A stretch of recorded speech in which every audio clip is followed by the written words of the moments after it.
അപ്പോൾ നമ്മുടെ റെഡ് ക്ലോ ക്രേഫിഷിൻ്റെ കുഞ്ഞുങ്ങളെ ഇടാനായിട്ട് ഈ ട്രേകൾ സെറ്റ് ചെയ്യാൻ വേണ്ടി വന്നതാണ്. അപ്പോൾ നമ്മളിപ്പോൾ എന്താണ് ചെയ്യാൻ പോകുന്നതെന്ന് വെച്ച് കഴിഞ്ഞാൽ ഈ ട്രേകളിലെ വെള്ളം മുഴുവൻ മാറ്റിയിട്ട് പുതിയ വെള്ളം നിറയ്ക്കാൻ പോവുകയാണ്. അതുപോലെ തന്നെ ഇതിനകത്തേക്ക് നമ്മൾ ഹൈഡിങ് സ്പോട്ടുകൾ സെറ്റ് ചെയ്ത് കൊടുക്കാൻ പോവുകയാണ്. ഇതിനകത്ത് ചെടികൾ ഓൾറെഡി കിടക്കുന്നുണ്ടായിരുന്നു, അത് മൊത്തം നമ്മൾ എടുത്ത് മാറ്റിയിട്ടുണ്ട്. ഈ ബക്കറ്റിൽ കാണുന്നതാണ് ആ ചെടികൾ. ഫ്ലോട്ട് ചെയ്ത് കിടക്കുന്ന സാൽവീനിയ ചെടികളാണ്.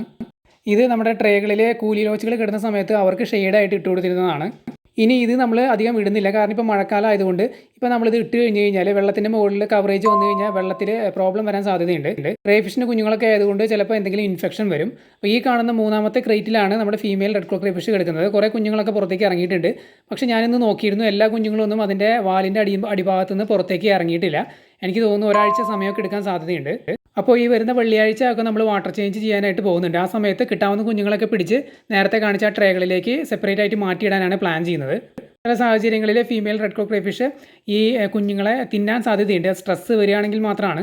അപ്പോൾ അതുകൊണ്ട് നമ്മൾ റിസ്ക് എടുക്കേണ്ടെന്ന് വിചാരിച്ചു. ഇതേപോലെ ട്രേകൾ സെറ്റ് ചെയ്തിട്ട് കഴിഞ്ഞ് കഴിഞ്ഞാൽ നമുക്ക് കിട്ടാവുന്ന കുഞ്ഞുങ്ങളെയൊക്കെ ഈ ട്രേകളിലേക്ക് മാറ്റാം. ഫീമെയിലിനെ നമ്മൾ അതിൽ തന്നെ ഇടാനാണ് പ്ലാൻ ചെയ്തിട്ടുള്ളത്. കുഞ്ഞുങ്ങളെ മാത്രമായിട്ടാണ് ഈ ട്രേകളിലേക്ക് ട്രാൻസ്ഫർ ചെയ്യാനായിട്ട് പോകുന്നത്.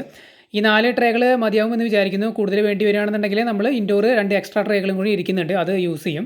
പിന്നെ ഞാൻ മുമ്പൊരു വീഡിയോയിൽ പറഞ്ഞിട്ടുണ്ടായിരുന്നു, ഇങ്ങനെ നമ്മൾ എന്തിനാണ് ചെയ്ത് വെക്കണമെന്ന് വെച്ച് കഴിഞ്ഞാൽ ഇതേപോലെ നമ്മൾ വെള്ളം നിറച്ച് കുറച്ച് ദിവസം ഇട്ട് വെക്കുന്നത് നല്ലതാണ്, 2-3 ദിവസം. അപ്പോൾ ടെമ്പറേച്ചറും കാര്യങ്ങളൊക്കെ നോർമൽ ആവാനും അതുപോലെ തന്നെ ഈ വെള്ളം കണ്ടീഷൻ ആവാനും ഇത് ഹെൽപ്പ് ചെയ്യും. ഈ ട്രേകൾ നമ്മൾ ക്ലീൻ ചെയ്യുന്ന സമയത്ത് നോർമൽ ക്ലീനിങ് ആണ് ചെയ്തിട്ടുള്ളത്. സൈഡിലെ ആൽഗയൊക്കെ അതുപോലെ തന്നെ നമ്മൾ വെച്ചിട്ടുണ്ട്. ഈ ക്രേഫിഷിൻ്റെ കുഞ്ഞുങ്ങൾക്കൊക്കെ ആൽഗ നല്ലൊരു ഫുഡാണ്. പിന്നെ ഇതുപോലെ നെറ്റിട്ട് കവർ ചെയ്ത് ലൈറ്റ്, ഹീറ്റ്, എയർ സർക്കുലേഷനൊക്കെ മിതമായിട്ട് രീതിയിൽ കിട്ടുന്ന രീതിയിൽ സെറ്റ് ചെയ്യുകയാണെന്നുണ്ടെങ്കിൽ അവർ ഹെൽത്തി ആയിട്ട് തന്നെ ഇരിക്കാൻ സാധ്യതയുണ്ട്.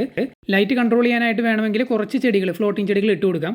പക്ഷേ മുഴുവനായിട്ട് കവർ ചെയ്യുന്നത് പ്രത്യേകിച്ച് ഈ ഒരു മഴക്കാലത്ത് നല്ലതല്ല.